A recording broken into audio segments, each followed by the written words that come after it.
Look at all this loot! DJ, none for you!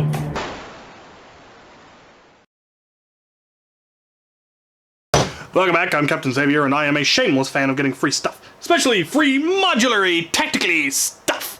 And what we have here is an incredibly modular tactical blaster. I will get into all of the details, but first we're going to go to the firing footage, but I wanted to talk about the darts. Brand new, top of the line, super cool, headless darts. You would think that it was just a factory flaw and that they just forgot to put the heads on, but they are the same length as a dart with the head. So, I don't know. Let's go to the range and find out.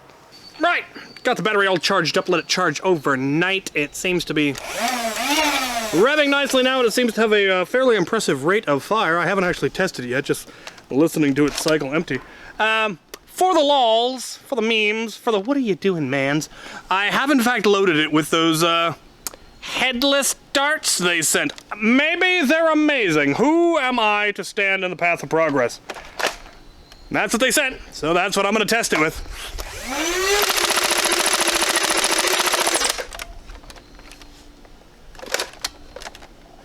I think I broke it. Oh yeah. I forgot to put the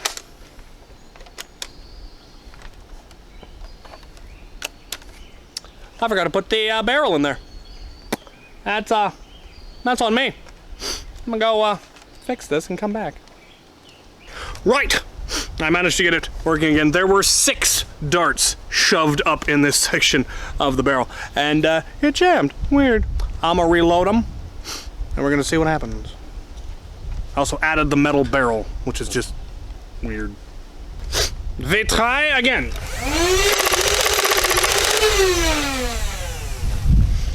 I am not impressed. Right, let's load with some proper ammo and see what happens. Right, Adventure Force Waffles. See what it thinks of them. Don't seem to like them one little bit. What seems to be the boggle here? Lord have mercy. This thing apparently actually is a multi-stage flywheel cage. I don't know how many, but it didn't like trying to feed those into that barrel, so I've taken it off, and we'll see if we can get it to fire without the barrel. There we go.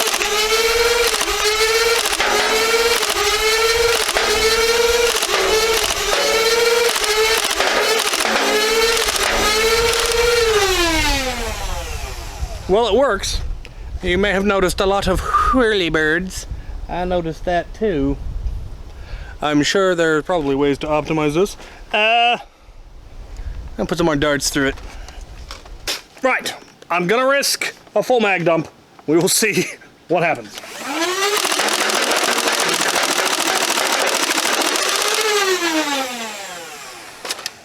Nary a flaw.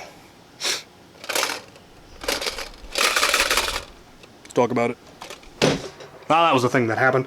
So yeah, let's talk about this thing. As you can no doubt tell, it is clearly a kind of a knockoff clone of the Dominator, the Worker Dominator, but with more tactically goodness. So there's a Dominator for scale. That is just clearly what it is. In fact, it does take 40-round magazines, so they are not in fact compatible. The catch is not in the right spot, so you cannot swap them back and forth, though you could probably put a notch in the right place on the other side and just load it in backwards, and then it might work? Question mark? But, you know, who knows? But like the Dominator, it also has 3 stages. It's got a 3-stage cage in there, so it has the potential for a lot of power, though the battery is a 2S battery that looks to be simply made out of 2 18650 batteries taped together.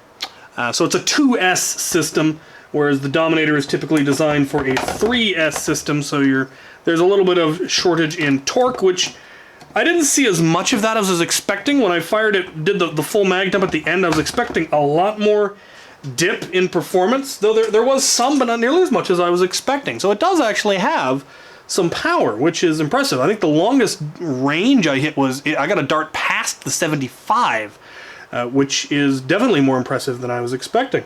But let's talk about the tacticaliness. There's definitely mod potential in there. I'd have to tear it open and see, particularly the pusher system. I don't know what kind of a system it has, whether it's a rapid strike style or a auto strife style, or what's going on in there, but it's really quite high rate of fire. So that's pretty neat. I don't know what kind of FPS it's hitting because my chronograph is having issues, but yeah, it's still fairly impressive. It will take Nerf stocks, but the stock that came with it will not work on, it'll fit on Nerf blasters when it won't lock, because it has a single center locking thing instead of the two side ones that Nerf ones have. But this, the socket back here is designed to be able to take Nerf ones. So you got your stock, that's cool. Definitely like that paint job, very pretty. Very, very pretty. For the barrel, you have this, which is a standard, well, actually I don't know that it's properly a standard. Let me find a Nerf blaster. So no, it won't in fact fit on a Nerf blaster because this notch is not centered. It would need to be directly opposite of this, and it's off enough that it won't fit on a Nerf blaster. Which means Nerf barrels may or may not fit on this. Nerf ones will. So, doesn't want to lock, but that might be this thing. But they will fit on there. So, some weird compatibility issues. I don't know why they would do that, but they did. And then you have the metal barrel, because this has no barrel in it, and it's fairly tight, and there's lots of chambers. When I first fired it without the barrel, you saw I jammed 6 darts up inside here, which was impressive. You put the barrel in, and then it locks into here, and then it will jam when you try to fire it. So let's just not do that. If you really wanted to be able to use this because you like how cool that looks, you're going to need to bore this out and put a different barrel material in there, something with a much larger diameter, because you gotta admit, that looks cool. Now, what do we have for attachments? Well, we have one foregrip with a flashlight built into it. That's pretty nifty. It's not a overly powerful flashlight, but it's functional, and it's got the button right there, so that's neat. You could attach that somewhere. We do have an angled foregrip. It's not the best quality plastic, but it's not the worst. This is generally closer to like Busby plastic than Hasbro plastic, because it feels a little bit more brittle. But you can definitely use this to keep the barrel from unattaching. And then if we wanted to, we could put this on here, which would just be silly. We then have a laser sight, an actual functioning laser sight, and it's not as poor quality as I was expecting. It actually is a fairly tight beam for a fairly decent distance. My my swamp cat does not like to play with the laser. I've been trying to get her to. She has no interest in it. She looks at me like, what are you doing? But that's there. You can attach it on the side or underneath or on top or wherever you feel like it. You have one ACOG, which actually does magnify and can in fact focus, but it doesn't have any kind of a reticle, which is like, you were so close and yet so far away.